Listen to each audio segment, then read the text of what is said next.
Welcome. Tonight we drift back in time to a world of marble and mud, of triumphs and terrors, of sandals scraping over sun-baked stones, a world where the streets echoed with the voices of merchants, the cries of beggars, and the steady rhythm of empire. This is ancient Rome, but not the Rome of legends, not the marble temples or the victorious generals etched in bronze. Tonight, we walk among the ordinary people, the workers, the slaves, the craftsmen and peasants who lived in the shadow of greatness. Imagine yourself there. The air is heavy with heat and dust. The smell of olive oil and smoke drifts through narrow alleys. Somewhere in the distance, a blacksmith's hammer strikes iron, steady, rhythmic, like a heartbeat buried beneath the city.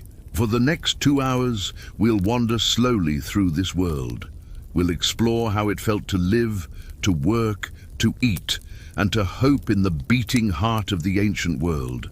We'll glimpse the rise and fall of power, the quiet dignity of survival, and the deep echoing mysteries left buried beneath centuries of stone. So, find your place. Let the past unfold at its own pace. Breathe deeply and imagine yourself in the empire that ruled the world, and discover why you wouldn't last a day in ancient Rome. Imagine waking before dawn. The sky above Rome is still dark, tinted faintly with the color of iron. A cool mist clings to the ground, a short reprieve before the day's heat. You are a peasant, one of millions who labor beneath the empire's grandeur. You don't live inside the marble city itself. Your home lies beyond the gates, where the land stretches into uneven fields. Your dwelling is small, walls of mud brick, a roof of straw patched again and again. The air inside smells faintly of smoke, of sweat, of damp wool. A single clay lamp flickers near the door.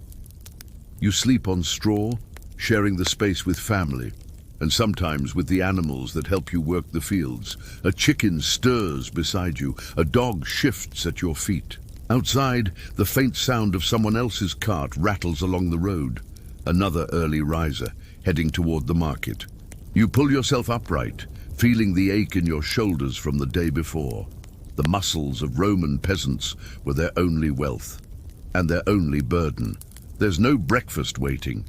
Just a small piece of barley bread, maybe dipped in wine if you're lucky. You step outside, the fields await, they always do. As the sun rises, so does the sound of Rome. Distant shouts, carts creaking, animals braying, and the low hum of countless lives beginning their routines. For the peasant farmer, time is measured not by clocks, but by the rhythm of the land. The turning of seasons, the coming of the harvest, the endless repetition of planting, tending, and reaping. The soil is dry and heavy. You dig your hoe into it again and again, turning clumps of dirt, planting seeds that may or may not take root. There's no irrigation here, just hope for rain. Your back bends under the weight of the day. Your hands, calloused and cracked, bleed a little when you grip the wooden handle too tightly. But you keep going, because there's no one else to do it for you. You hear the distant toll of the city bells. They sound faintly through the haze, a reminder that Rome, mighty Rome, still thrives somewhere beyond the horizon. But for you, Rome might as well be another world. For every grand temple there is a tax. For every statue of an emperor there is the labor of thousands unseen. As a peasant, you are one of them.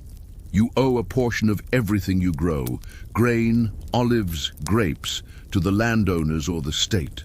What remains is often not enough. You trade what you can, a jug of oil for a little salt, a basket of figs for a strip of cloth. Sometimes you go without. The empire's glory, carved into stone, is fed by invisible hunger. And yet life goes on, quietly, steadily. You learn to accept the rhythm of hardship as you would the turning of the earth itself. Sometimes you make the journey into the city. The road is rough, lined with tombs and milestones. Dust clings to your feet. As you draw near, the air grows heavier. The smell changes. It's a mixture of things: smoke, sweat, tanneries, rotting vegetables, and the ever-present scent of humanity. The city of a million souls never smells clean. You pass through crowded alleys where voices echo off stone. Vendors call out prices. Children chase stray dogs through puddles. A woman leans from a window to pour out a bucket of water, or something less pleasant. Above you, wooden balconies jut out, stacked one atop another. The poor live here, in insulae, tall, fragile apartment blocks built too high and too close. The walls groan with age. Fires are common. Inside one, a family of 6 shares a single room. The father mends sandals by lamplight. The mother boils lentils over a small flame. A baby cries softly, lulled by the rhythmic sound of footsteps on the street below. This is the other Rome, the Rome of survival, not spectacle. At midday, the sun burns white above the city. You pause to drink from a fountain, the water cool and mineral-rich. Rome's aqueducts are wonders of engineering, arches carrying life from the distant hills. Still, clean water is a privilege. In poorer areas, it's often tainted, carrying sickness quietly from one household to another. You eat a small meal, bread again, maybe olives, a bit of cheese if fortune smiles. You sit in the shade of a wall, feeling the stone's heat against your back. Around you, others do the same, workers, slaves, peddlers, each living within the narrow margins of enough. The day stretches on, and so does your labor. As dusk falls, the Subura, Rome's poorest and most crowded district, comes alive in a different way. The sounds shift, the hammering stops, the shouting fades, and in its place comes the murmur of the night. Soft conversations, the faint notes of a reed pipe, the shuffle of sandals on worn stone. You return to your small room. The air is thick and the oil lamp flickers, casting gentle, uneven light across the walls. You lie down, listening to the city breathe, the distant bark of a dog, the murmur of neighbors beyond thin walls. You think of the fields, the taxes, the sun that will rise again tomorrow.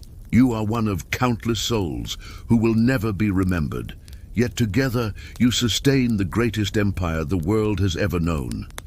As sleep takes you, the sounds of Rome fade into silence. And so ends your day, the day of a Roman peasant, a life of endless toil beneath the gaze of emperors and gods.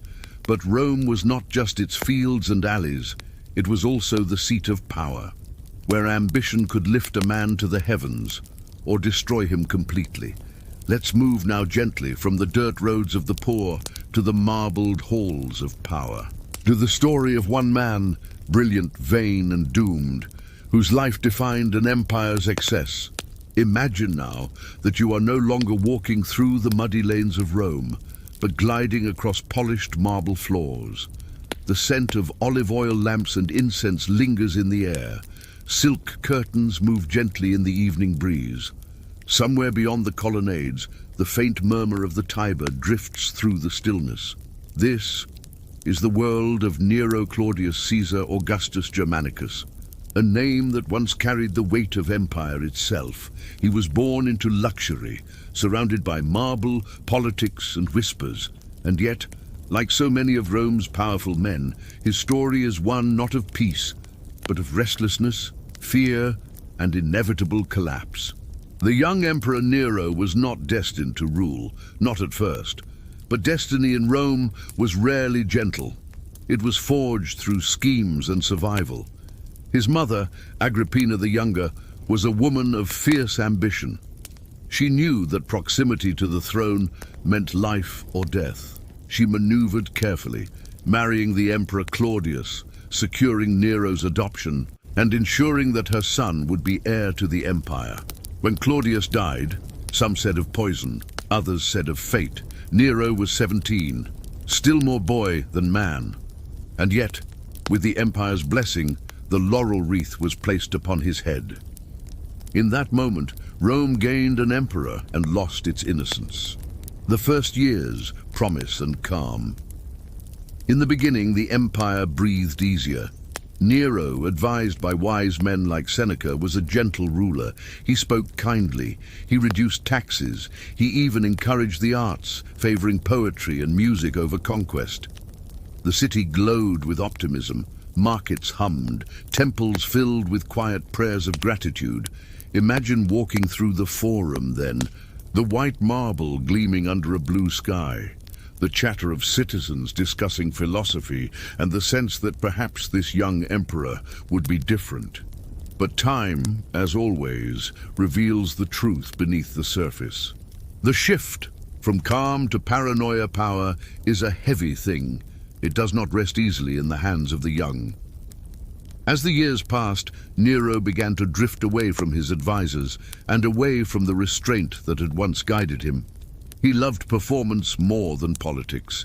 He fancied himself a musician, a poet, a charioteer. He performed before crowds, his voice echoing across amphitheaters lit by torchlight. The people clapped because they had to. To do otherwise might invite suspicion, and in Nero's Rome, suspicion could be fatal. Whispers began to grow. Was this emperor truly leading the empire, or merely performing it? And as whispers grew louder, Nero's world began to shrink. Trust faded, paranoia took its place. The fire of Rome. Then came the fire. It began quietly in the merchant districts, where wooden buildings stood close together, dry as parchment in the summer heat. Flames spread swiftly. Wind carried embers across rooftops. The night sky glowed red. For days the fire raged, consuming temples, homes, and memories. When it finally died, much of Rome lay in ashes. Tens of thousands were homeless. And in the ruins, rumors spread faster than the flames had. They said Nero had watched from his palace, singing of Troy, while the city burned. They said he had ordered it himself to clear space for a grander vision. The truth, as always, is lost in the smoke. But what matters is what came after. Nero's reputation never recovered. To quiet dissent, he blamed others. The Christians, then a small, misunderstood sect. Punishments were cruel. The city, exhausted, turned away in silent fear. The Golden House. When the ashes settled, Nero began to build. He envisioned a palace unlike any other. The Domus Aurea, the Golden House. Imagine it, a vast estate stretching across the heart of Rome. Gardens filled with fountains, walls inlaid with mother of pearl and gold, ceilings that dripped with precious stones. In the center stood a colossal statue, a bronze likeness of Nero himself, towering above the city. While Rome rebuilt with sweat and sorrow, their emperor built a dream for himself, a quiet symbol of how far the empire's heart had drifted from its people. The fall, but dreams cannot last forever, the Senate murmured. The legions grew restless, the provinces rebelled, and Nero, the artist, the dreamer, the emperor, found himself alone. In the end, he fled Rome. The empire he once ruled turned its back. Even his servants abandoned him. Hiding in a villa outside the city, he heard the distant approach of soldiers sent to capture him. He trembled, unable to face what awaited him. The man who had once commanded armies now whispered, "Qualis artifex pereo." What an artist dies in me. And then, in silence, he ended his own story. After the fire, the silence. When word reached Rome, there was no celebration, no mourning, only a weary sigh. The empire moved on, as empires always do. Statues were torn down, names were erased. And yet, even centuries later, the shadow of Nero lingers, a whisper of what power can do when it grows unchecked. Soft, transitional tone, gentle, reflective. Power, like fire, illuminates and destroys in equal measure. For the peasants of Rome, Nero was a distant star, bright, unreachable, and dangerous. But while emperors burned their names into history, ordinary lives continued, cooking, eating, working, and hoping. And beneath the ashes of Nero's Rome, something extraordinary was preserved, the frozen echoes of an ordinary day, captured forever in stone and ash. Let's travel there now, to a quiet coastal town at the edge of the empire, where time stopped almost 2,000 years ago. Imagine the year is 79 CE. The empire still glitters under the rule of Titus. And far from the bustling noise of Rome, on the Bay of Naples, a quiet town lives its final ordinary day. This is Pompeii. The air here smells faintly of the sea, of salt and baked earth, of vineyards climbing the slopes and the faint sweetness of figs ripening under the Italian sun. Mount Vesuvius looms in the distance, a familiar shape on the horizon, green and silent. No one knows what sleeps beneath it. A city in the sun. Pompeii is alive with gentle sounds. Footsteps echo on stone pavements. A donkey cart rattles down a narrow street. Somewhere, a baker slides loaves into his oven, the scent of warm bread drifting lazily through the air. In another part of town, a woman scrubs laundry in a basin, her hands moving rhythmically through the water. Children laugh as they chase one another between painted walls. And in the forum, merchants shout politely over one another, displaying olives, honey, and rough pottery for trade. The world feels safe here, eternal, ordinary.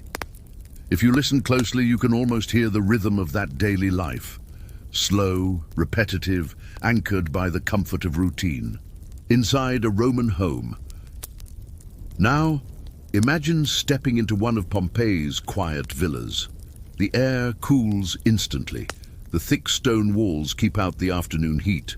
The floors beneath your feet are made of mosaic, tiny tiles arranged in intricate patterns. A dog, a vine, a swirling sea god. Light filters through an open atrium. You can hear the gentle trickle of water from a small indoor fountain. A few doves flutter near the roof opening, their coos soft and steady.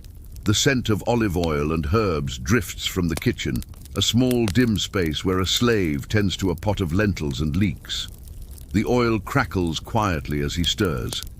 It's a simple meal, but flavored with care, perhaps with a pinch of garum, the fermented fish sauce the Romans adored. In the corner, the lady of the house arranges amphorae of wine, preparing for the evening meal. She hums to herself. Outside, her husband inspects the courtyard garden, plucking a fig from a low branch. It is, in every sense, an unremarkable day. And that's what makes it remarkable. The final afternoon. The sun climbs higher. By midday, the air feels thick and heavy, the kind of heat that makes the mind slow and the body drowsy. There's a faint tremor, barely noticeable, the kind the people of Campania have felt before. They glance toward the mountain, shrug, and continue their work. In the baths, men lounge in the tepidarium, their voices low and relaxed. A musician plucks the strings of a lyre in the corner. Someone speaks of crops, another of the upcoming gladiator games in nearby Nuceria. Outside, smoke curls faintly from the mountain's peak, a thin grey thread against the bright blue sky. No one pays it much attention. After all, Mount Vesuvius has always been there, silent, immovable. By evening, as the sky deepens into gold, the households begin to prepare for dinner. A typical Roman meal, light, unhurried, and always shared. The last dinner. Imagine the table, set low to the ground, surrounded by reclining couches. Clay lamps glow softly, casting honey-colored light over plates of olives, fresh bread, and bowls of lentils with herbs. The family gathers. There's laughter. Small, polite conversation about the harvest, about a neighbor's new fresco, about whether the figs will be good this year. In the kitchen, the fire crackles softly. A slave pours wine into cups, a modest Falernian, diluted with water, sweetened with honey. The scent of the meal mingles with the warm evening air. Beyond the garden wall, crickets begin their slow chorus. A dog barks somewhere in the distance. The world feels calm, secure. They eat slowly, without hurry. No one knows that the ground beneath them is stirring. The sky turns. Dark night falls, but not like other nights. Far to the north, a flash of light illuminates the horizon, soft at first, then brighter, like lightning trapped in a column of rising smoke. The dog whines and hides under the table. The wine ripples in the cup. The family exchanges nervous glances. The air smells strange, a mix of sulfur and ash, the faint taste of something bitter. They step outside. The mountain is glowing. A pillar of smoke rises high into the heavens, so tall it blots out the stars. Ash begins to fall like snow, soft, silent, grey. The streets, moments ago filled with laughter, grow quiet. Some flee. Others stay inside, believing it will pass. No one realizes that they are witnessing the end of their world. The silence of ash hours pass. The ash grows thicker, coating roofs, streets, and bodies alike. The air becomes heavy and difficult to breathe. Flames lick the sky above Vesuvius, and the once blue horizon turns to darkness. And then, silence. The next morning, the city is gone. Buried beneath layers of ash and stone, Pompeii sleeps for centuries. The houses remain exactly as they were. Bread still in the ovens, jewelry still on the dressing tables, and a half-eaten meal still resting on a table. That dinner, that simple, quiet dinner, outlived its owners. Rediscovery. 1700 years later, the city awakens. Archaeologists begin to dig, their brushes moving carefully across compacted ash. Walls emerge, frescoes reappear, and streets long forgotten see light again. They find everything: cups, lamps, amphorae, and even graffiti. On one wall, someone once carved, "We two dear men, friends forever." It's not a story of emperors or battles, but of people, ordinary, warm, human. They find the kitchens, the bowls, the carbonized loaves of bread, their shapes still perfect, their crusts blackened by time.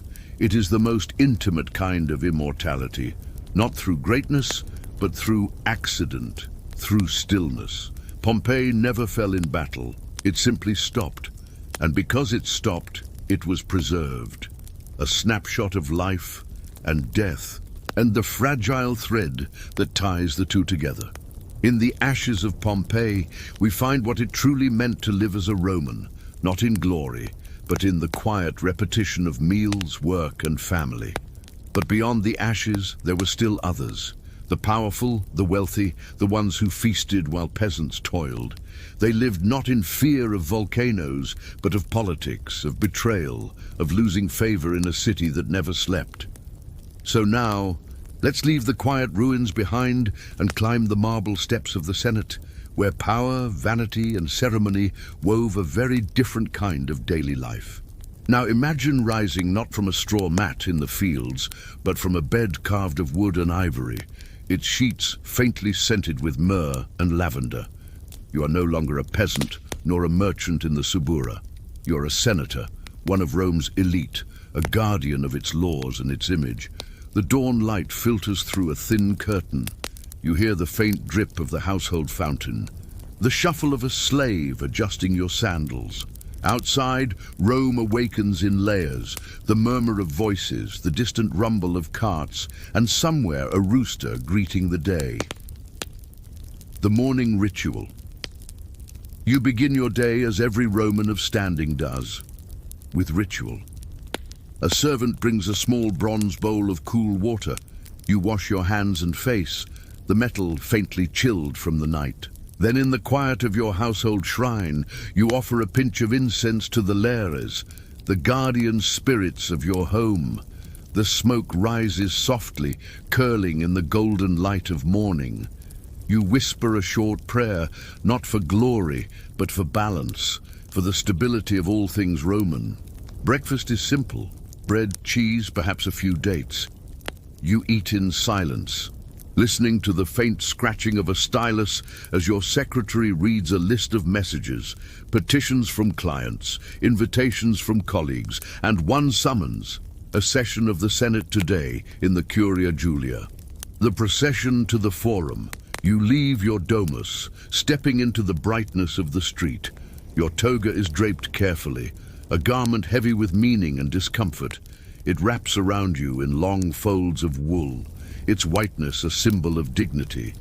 You walk slowly, your sandals whispering against the stone. As you move through the Forum, men bow their heads slightly. Plebeians pause to greet you. A senator's presence commands a quiet deference, even if his words carry little true power. You pass the temples, Venus Genetrix, Saturn, and Concordia. Their marble columns glow softly in the sun. Beneath them, merchants arrange goods, scribes record debts, and orators practice speeches in low tones.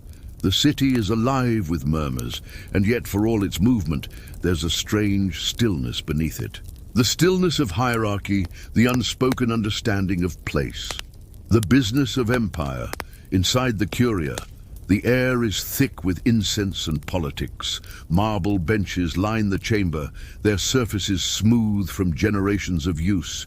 You take your seat among men who have known one another all their lives, allies, rivals, and silent observers. A senator stands to speak, his voice echoing against the dome.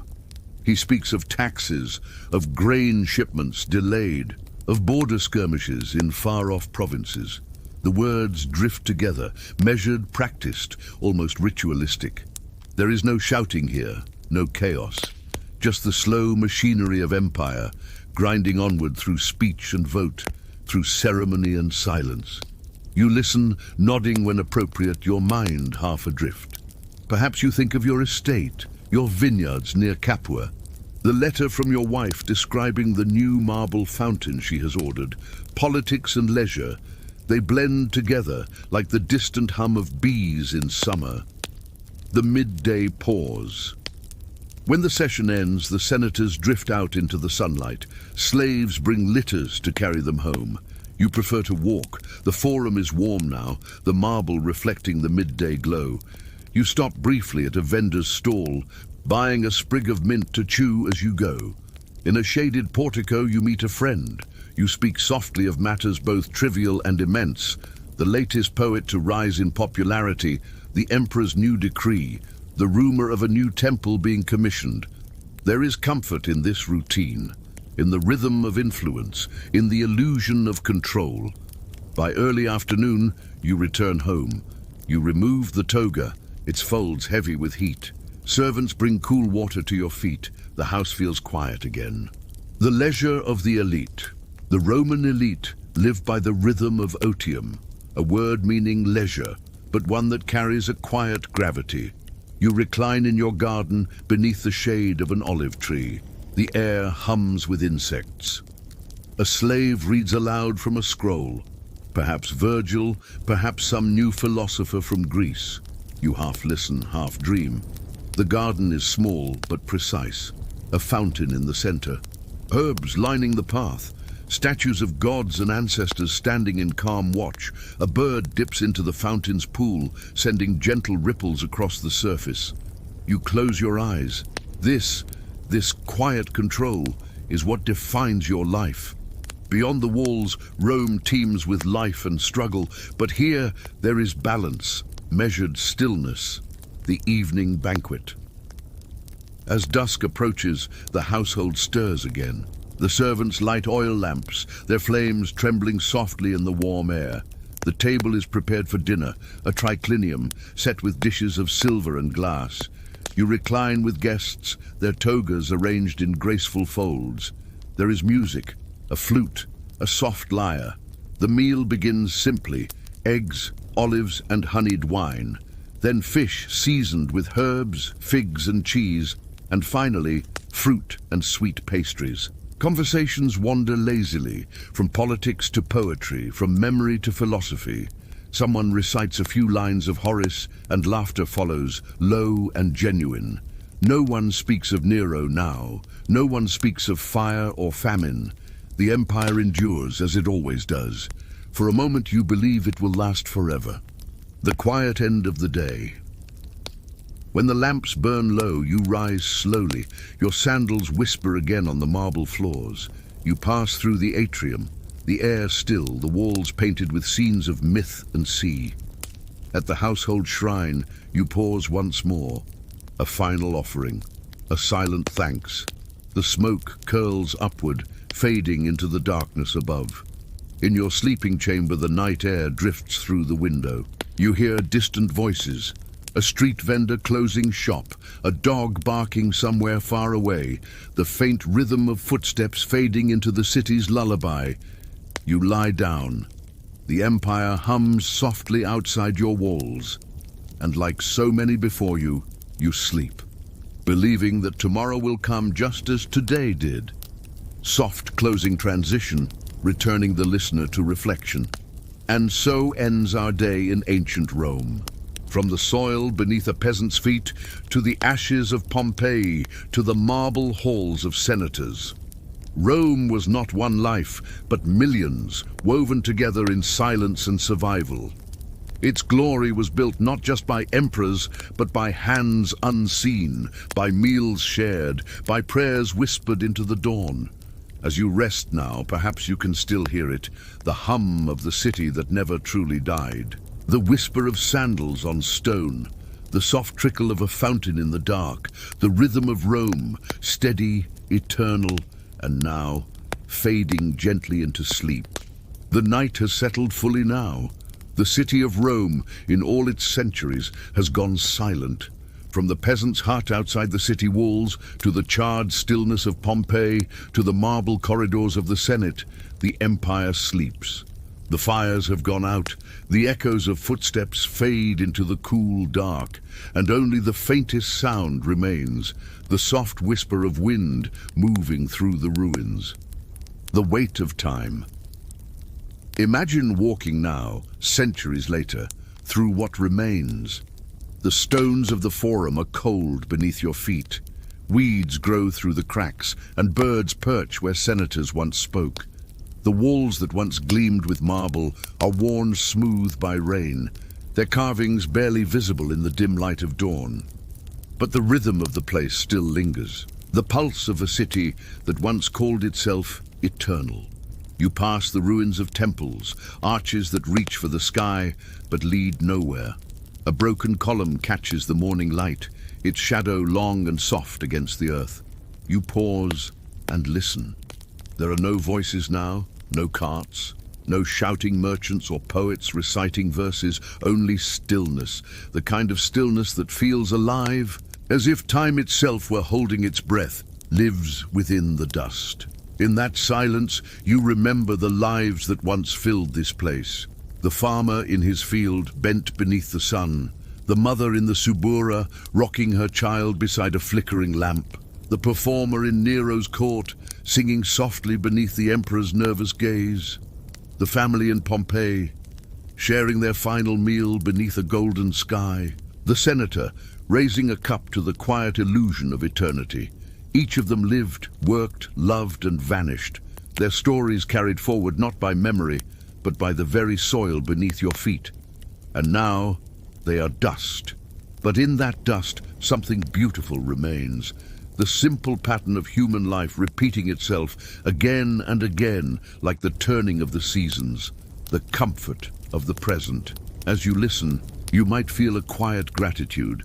Your world, with all its noise and haste, is softer in comparison to theirs.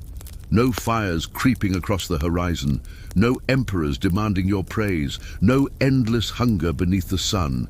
You have peace and light and warmth. And tonight you have rest. The people of Rome never truly knew rest. Even in sleep, their world hummed with labor and worry. But you can let that go.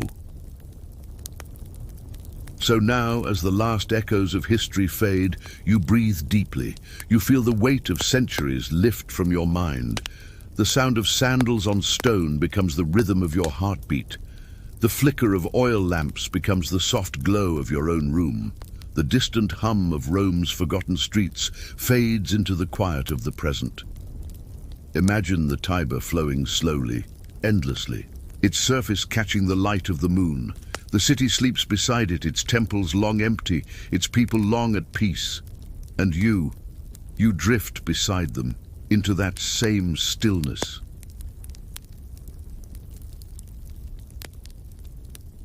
The empire rises and falls and rises again in dreams and in memory.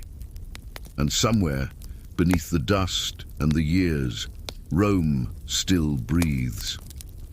So let it breathe softly now, within your mind.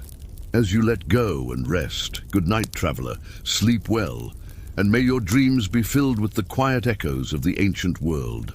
Welcome. Tonight, we travel far back to a land of slow-moving water and endless sand, a land where the sun rose and fell over the same horizon for thousands of years.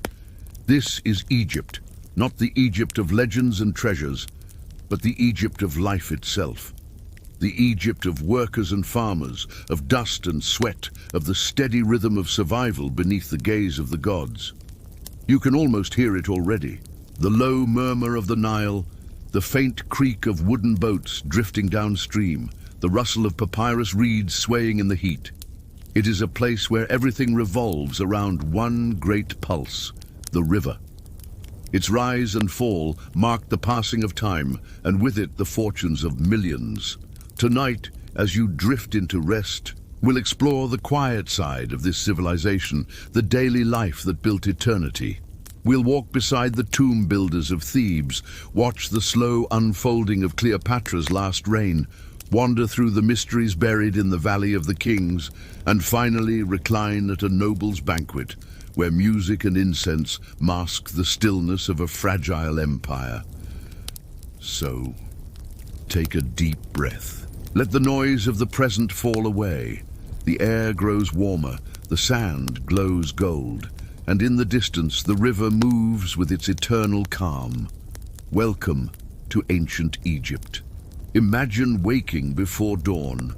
The air is cool for a brief moment, the kind of cool that only exists before the desert sun takes hold. You hear the quiet murmur of men stirring in the huts around you. The settlement of Deir el-Medina, the village of the royal tomb builders, is coming to life. You sit up on your mat. The ground beneath you is packed clay, smoothed by years of feet and sleep. Beside you lies your wife, still half asleep, and two children, curled close for warmth. A thin beam of light slips through a crack in the mud-brick wall. You rub the sand from your eyes, feeling the dryness of the air in your throat. Outside, someone coughs. Another man laughs quietly. A donkey brays. The rhythm of another day has begun. The walk to the tombs. You wrap a linen cloth over your head to guard against the coming heat. The path winds upward, out of the village, past small shrines and ancient rocks that glow faintly pink in the morning light. The cliffs rise ahead, the western hills, where the pharaoh's eternal resting place is being carved. You walk with others, the dust soft beneath your sandals, tools slung over your shoulder. The sun crests the ridge, and already the air begins to shimmer. By the time you reach the entrance to the valley, you can taste salt on your lips. The foreman stands by the entrance, his face already damp with sweat. He calls the day's assignments. You nod silently and take your place among the workers. Inside the tomb is dark and still. The smell of dust and stone fills your lungs. Oil lamps flicker along the walls, casting soft, trembling light on the work of your hands. The walls are smooth in some places, rough in others, half-carved figures of gods and kings emerging from the stone like ghosts waiting to be born. You pick up your hammer and chisel. The first strike rings sharp and clean. Then another, and another. The sound becomes rhythm, steady, meditative, endless. For hours you work in that rhythm, your body moving almost without thought. Stone dust coats your arms, settling into the folds of your linen. The air grows thick with it, so heavy it seems to dull even the sound. Sometimes a crack appears in the wall, and the foreman curses softly. The work must be redone, the surface made perfect, for perfection is the only kind of immortality a craftsman knows. The weight of belief. To you, the pharaoh is not just a man. He is divine, a bridge between this world and the next. Every chisel mark, every brush of paint is a prayer in motion. But belief does not make the stone lighter. You have seen men collapse from exhaustion, their tools slipping from their hands, their breath shallow in the heat. You do not speak of it. You simply work slower and carry on. When the sun reaches its height, you step outside for a short rest. The light blinds you after the darkness of the chamber. You drink from a small jar of water, warm, dusty, but precious. You eat your midday meal, a lump of bread, a few onions, perhaps dried fish if the rations are good this week. You sit with the others, your backs against the stone. No one talks much. The heat makes words heavy. Above, a vulture circles lazily, its shadow gliding across the valley floor. The rhythm of work and rest. When the sun begins to sink, you return home along the same winding path. Your muscles ache, your hands tremble faintly from the day's labor. The village glows with the color of firelight. You can smell lentils cooking, hear the laughter of children, and the slow hum of women grinding grain. Inside your home, your wife serves you a simple meal. You sit cross-legged on the floor, eating slowly, listening to her speak of small things, a new pot, a neighbor's newborn son, the high price of barley in the market. The light from the oil lamp flickers against the walls, casting long, swaying shadows. You feel tired in a deep, familiar way, the kind of tired that comes from certainty. Tomorrow will be the same, the work will be there, the stone will wait, and someday, perhaps your own tomb will be built by hands like yours. You lie down on your mat. The sound of the desert night fills the air, crickets, distant wind, the slow settling of sand. The stars above the Nile burn quietly, unchanging, watching over you as they have watched over countless others. You close your eyes and dream of light, of gold, and of eternity carved in stone. Soft pause. The tomb builders labored their entire lives for the promise of another world, but among their number rose one who sought to rule this world and the next. Now, as the sun rises again over the Nile, we turn to her, the last pharaoh, whose beauty and ambition would echo through centuries. Cleopatra, the last pharaoh's quiet power. The night fades slowly over Alexandria. The sea lies still beneath a violet dawn, its waves whispering against the marble quays. Somewhere in the harbor, a gull cries once, and the sound drifts across the water like smoke. This is Cleopatra's city, a place of learning, of wealth, and of quiet tension. Here, marble and sunlight blend with intrigue. Here, Egypt's last pharaoh begins her day. Morning by the sea, imagine the palace. White columns rise above the water, each one polished until it gleams like bone. The air is warm and faintly salted, carrying the scent of papyrus, jasmine, and seaweed. Cleopatra wakes before the court does. She sits at the edge of her bed, linen sheets cool against her skin, and looks out across the sea. Beyond the horizon lies Rome. Its shadow stretches even here, in the golden morning light of Egypt. Servants move quietly around her, offering scented oils and water. They say nothing unless spoken to. The queen prefers silence in these first moments of the day. It is her hour for thought, a time to plan, to remember, to endure. The weight of inheritance. Cleopatra was born into a world already fading. For centuries, her ancestors, the Ptolemies, had ruled Egypt, not as native pharaohs, but as foreign heirs to Alexander's empire. Greeks ruling over Egyptians, their bloodline tangled with both cultures and neither fully their own. She was just 18 when she took the throne, sharing it uneasily with her younger brother. The court was a nest of alliances and suspicion, where smiles often hid daggers. Even then, Cleopatra was known for her calm, for the measured pace of her speech, for the way she listened longer than she spoke. It was a dangerous skill in a kingdom built on whispers. The queen's mind. History remembers her beauty, but beauty was her least remarkable trait. She spoke many languages: Egyptian, Greek, Hebrew, Latin, Aramaic, and several dialects of the desert tribes. She could read ancient texts aloud, negotiate with priests, and debate philosophy with scholars of the library. When she walked among her people, she addressed them in their own tongue, something no Ptolemaic ruler had done before her. Imagine her voice then, low, deliberate, soft. The kind of voice that did not demand attention, but drew it, gently, inevitably. The dance with Rome. Beyond Egypt's borders, Rome was growing restless. Its generals vied for dominance: Julius Caesar, Pompey, Crassus. Cleopatra watched them from afar, measuring the tremors of a world that could swallow her own. When the civil war reached Alexandria, her brother's advisors turned against her. She fled the palace, disguised, crossing the desert to raise her own army. And then came the moment that would bind her to legend.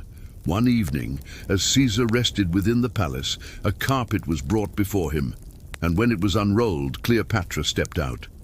It is a story told many times, but imagine it not as spectacle, but as calculation. A young queen, exhausted by exile, measured in every word, every breath. Her survival depended not on force, but on poise. Caesar saw in her what Rome had forgotten, a ruler who could command with silence. The quiet rule. With Caesar's support, Cleopatra reclaimed her throne. Her brother was gone, and she ruled as pharaoh, not merely as consort, but as sovereign. Under her reign, the economy revived. Trade flourished. Temples were restored. She sailed the Nile to present herself as Isis reborn, the living goddess of the land. Her people saw her not only as queen, but as bridge between mortal and divine. At her side, Caesar fathered a child, Caesarion. For a moment the dream of two empires joined seemed possible, but dreams, like kingdoms, are fragile. When Caesar fell in Rome, struck down by his own, Cleopatra was left once again to navigate a world shifting beneath her feet. Antony and the long decline. Then came Mark Antony, warrior, orator, a man whose laughter could fill a hall. Together, they became legend, but not the legend that poets would later twist into romance. Their bond was one of alliance, born of necessity and intellect as much as passion. Cleopatra needed strength, Antony needed wealth, and for a time they found both in one another. They held court on the Nile, hosting feasts that shimmered with gold and perfume. The river reflected their torches at night, thousands of flames flickering across the dark water. It was a beautiful illusion, and both of them knew it. The end of the line. When Rome came for them at last, they met their fate not with chaos, but with control. Defeat came quietly, a slow tightening of the world around them. In the final days, Cleopatra withdrew to her chambers. The walls were cool stone. The air smelled faintly of crushed lotus. She dressed in fine linen, placed her crown upon her head, and awaited the end. Whether by serpent's bite or hidden poison, no one knows for certain. But when the Roman soldiers entered her room, they found the queen seated, still composed, her expression calm. The silence. After her death marked the close of an age. With her fell the last echo of pharaohs, and Egypt became another province beneath Rome's shadow. Yet her story endures, not as tragedy, but as stillness.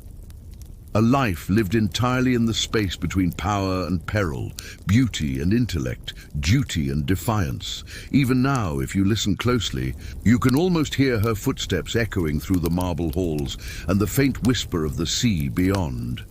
Soft transition, slowing rhythm. Empires rise and fade into dust. But beneath the desert sands their voices remain, carved into walls, sealed in tombs, waiting to be found again. Now let's follow that silence, deeper beneath the earth, into the narrow corridors and hidden chambers, where time itself sleeps. The silence. After her death marked the close of an age. With her fell the last echo of pharaohs, and Egypt became another province beneath Rome's shadow. Yet her story endures, not as tragedy, but as stillness. A life lived entirely in the space between power and peril, beauty and intellect, duty and defiance. Even now, if you listen closely, you can almost hear her footsteps echoing through the marble halls and the faint whisper of the sea beyond. Soft transition, slowing rhythm. Empires rise and fade into dust. But beneath the desert sands their voices remain, carved into walls, sealed in tombs, waiting to be found again. Now let's follow that silence, deeper beneath the earth, into the narrow corridors and hidden chambers, where time itself sleeps. Secrets beneath the sands. The wind moves gently across the western desert. It hums like a whisper through the dunes, lifting thin veils of sand that shimmer under the sun. Here, the air tastes dry, ancient.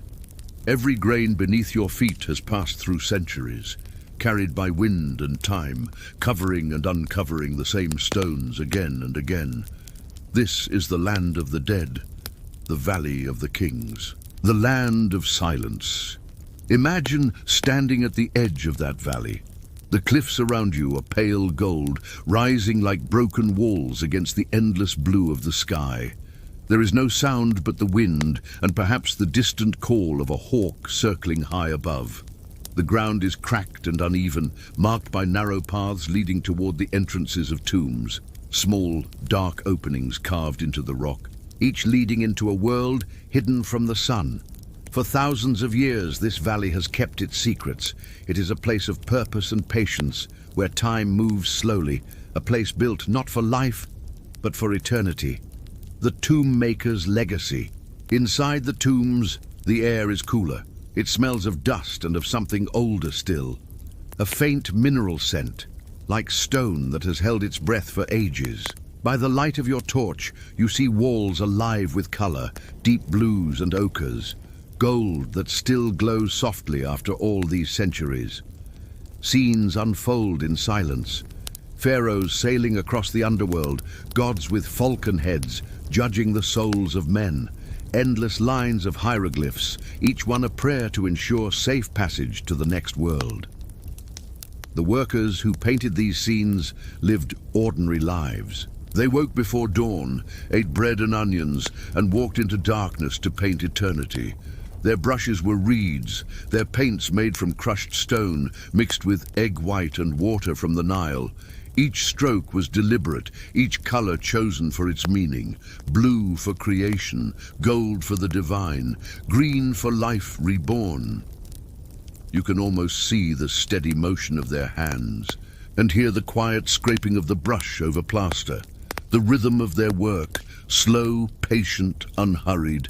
A rhythm not unlike the movement of the river itself. The mystery of the afterlife. To the ancient Egyptians, death was not an end, but a journey. The tombs were not graves, but vessels, carefully crafted maps for the soul. The Book of the Dead was read aloud during the burial, its words guiding the departed through the underworld, past serpents, lakes of fire, and divine gates, until at last they stood before Osiris, the god of resurrection.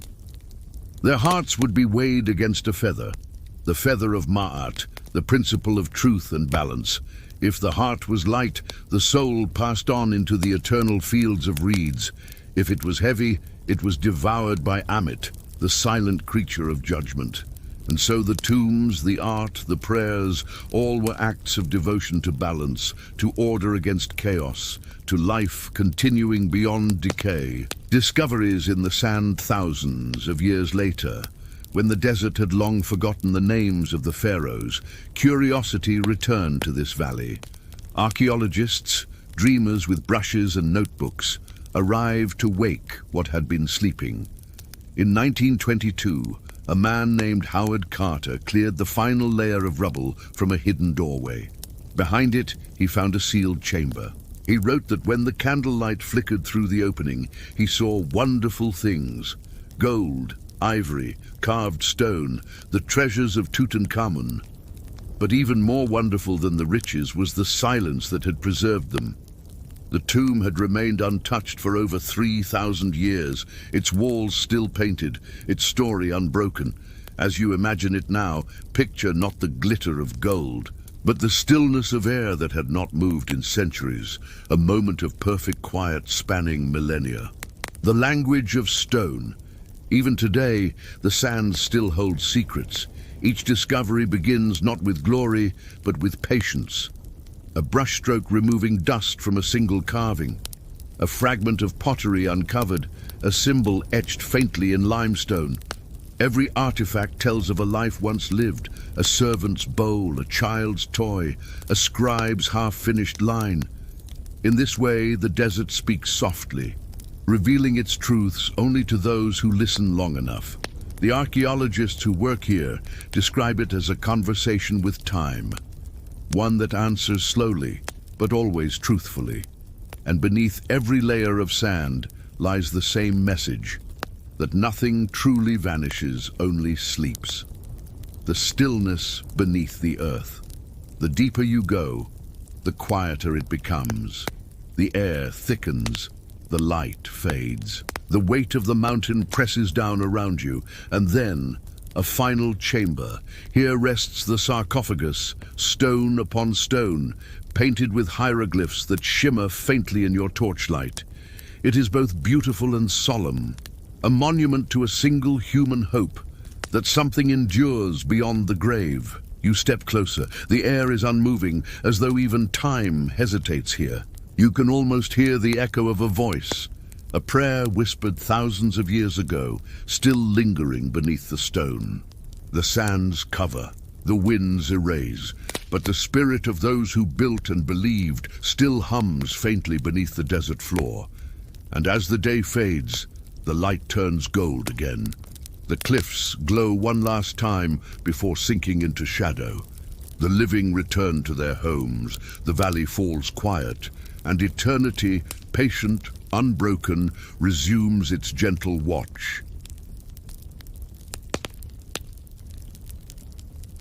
But beyond the sands, beyond the tombs and silence, there were others who lived by a different rhythm, not of work and prayer, but of luxury and display.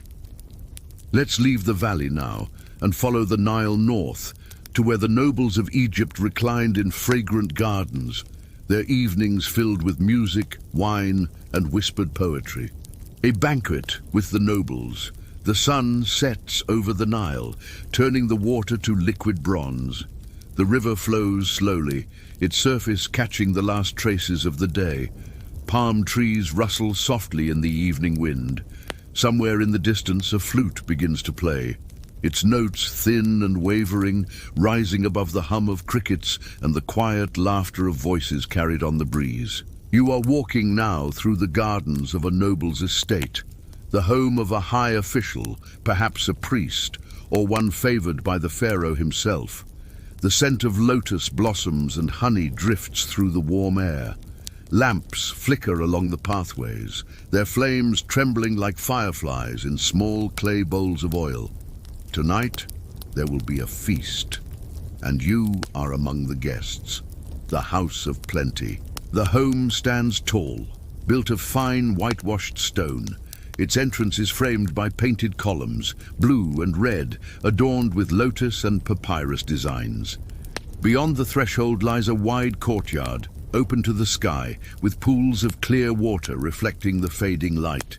Slaves and servants move quietly, their linen garments whispering as they pass. They carry baskets of fruit, jugs of wine, and garlands of flowers.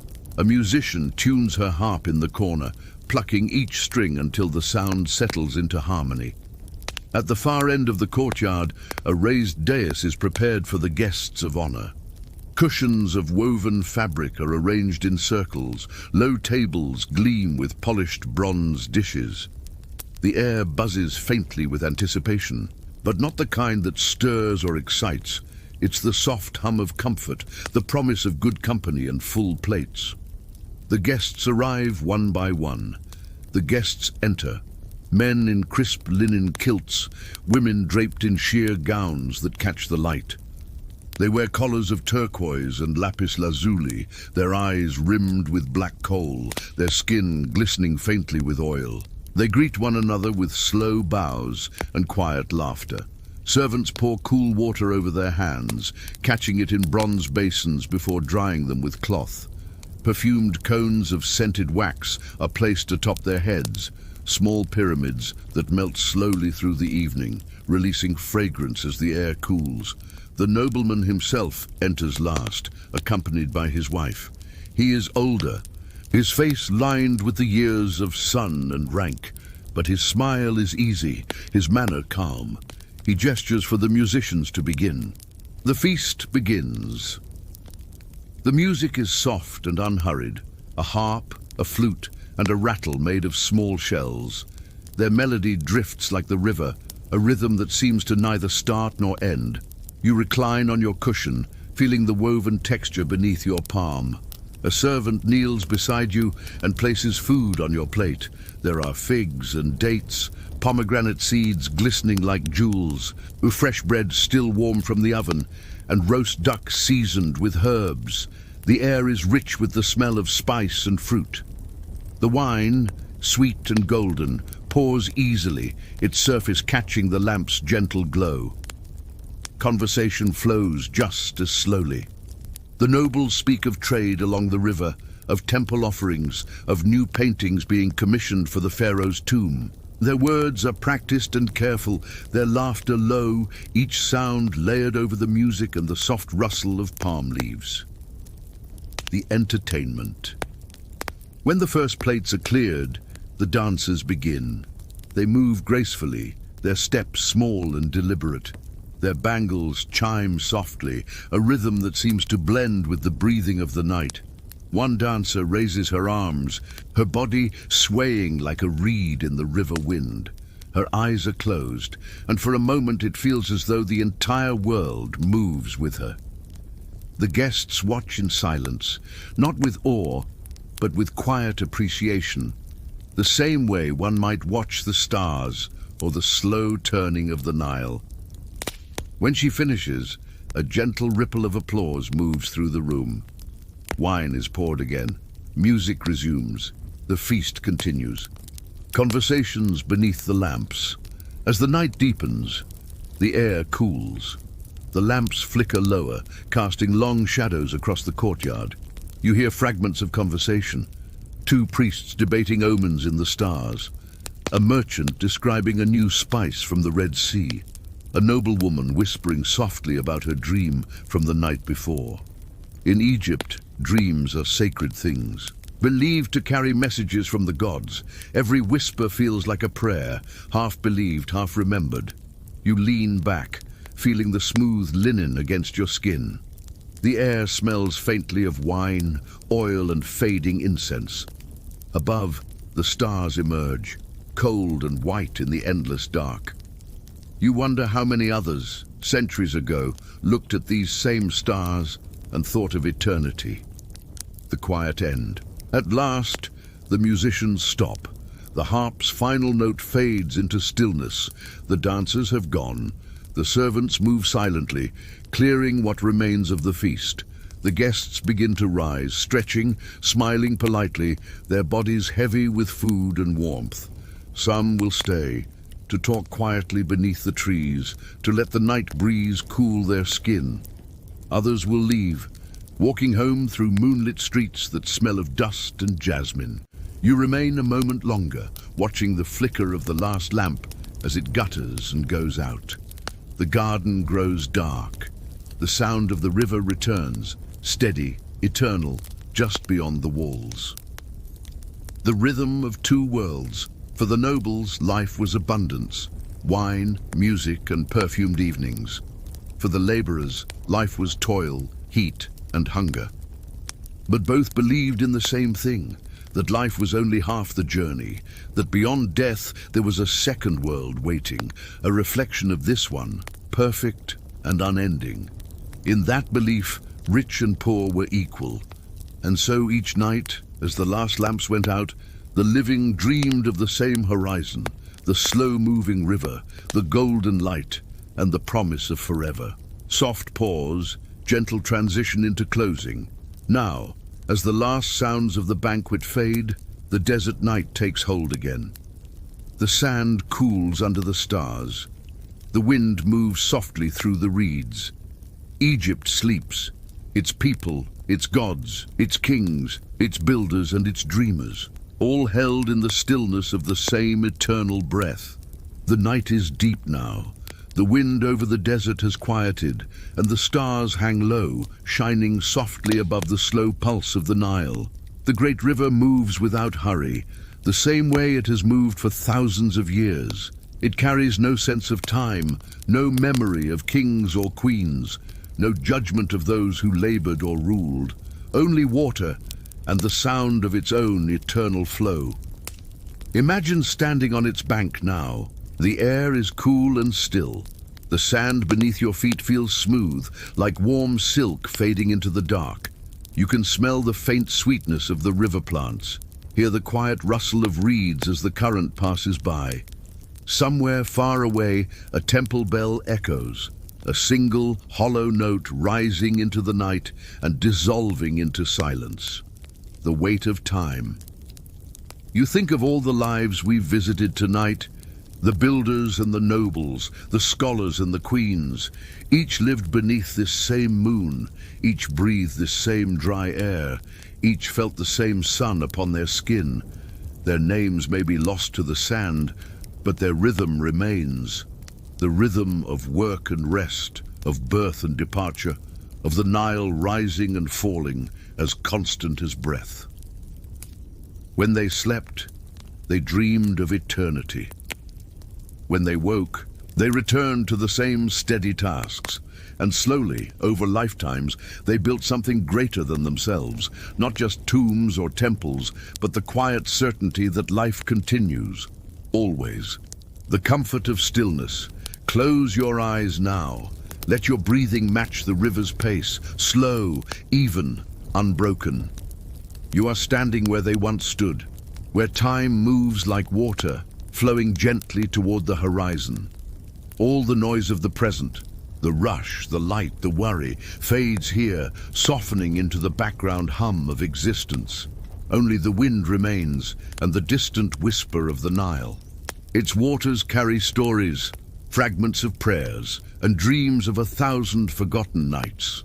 Listen closely, and you might hear them, the faintest murmurs of voices speaking across time.